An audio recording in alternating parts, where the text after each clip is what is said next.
जय श्रीराम. मी अशोक येवले. तुम्ही पाहतात आपला आवडता चॅनल फिन मराठी. तर आपला आजचा विषय आहे BCCL IPO. 2026 मधला हा पहिलाच IPO असणार आहे, त्यामुळे सर्वांनी या IPO बद्दल जाणून घेऊया.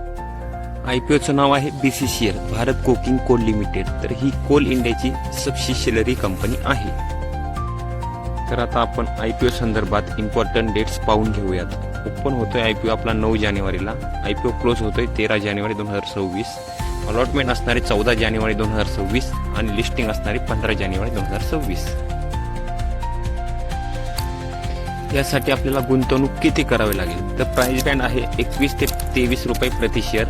लॉट साईज असणारे 600 शेअर्स आणि रिटेल गुंतवणूकदारांसाठी एक लॉटसाठी 13,800 रुपयांची गुंतवणूक करावी लागेल. तर कर्मचाऱ्यांसाठी प्रति शेअर 1 रुपयाचा डिस्काउंट आहे. तर ग्रे मार्केटमध्ये मार्केटमध्ये डिमांड भरपूर प्रमाणात असल्यामुळे या ठिकाणी जबरदस्त फायदा होऊ शकतो. प्रीमियम चालू आहे सध्या 50 ते 53%. GMP आहे 12.25 प्रति शेअर आणि अंदाज लिस्टिंग जी होऊ शकते ते 40 ते 50% होऊ शकते. नक्की कंपनी काय करते? तर मिनी रत्न सरकारी कंपनी आहे. कोल इंडियाची ही 100% सबसिडियरी कंपनी आहे. देशातील सर्वाधिक कोकिंग कोलचे जे उत्पादन ह्या कंपनी मार्फत होते आणि मुख्यत्वे ही जी कंपनी आहे ती स्टील आणि पॉवर सेक्टरमध्ये काम करते. तर या कंपनीच्या पॉझिटिव्ह साईड जी आहे तर ती स्ट्रॅटेजिक खाणी आणि मोठे वाशनरीज आहे. कोल इंडियाची CBM मध्ये प्रोजेक्ट्समध्ये संधी आहे.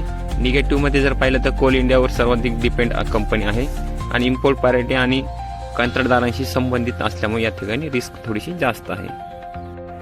तर स्वस्त व्हॅल्युएशन आणि 50% GMP बघून हा IPO तर आकर्षक वाटत आहे. तुम्ही हा IPO लिस्टिंग साठी घेणार आहात की लॉंग टर्मसाठी? ते कमेंटमध्ये जरूर सांगा.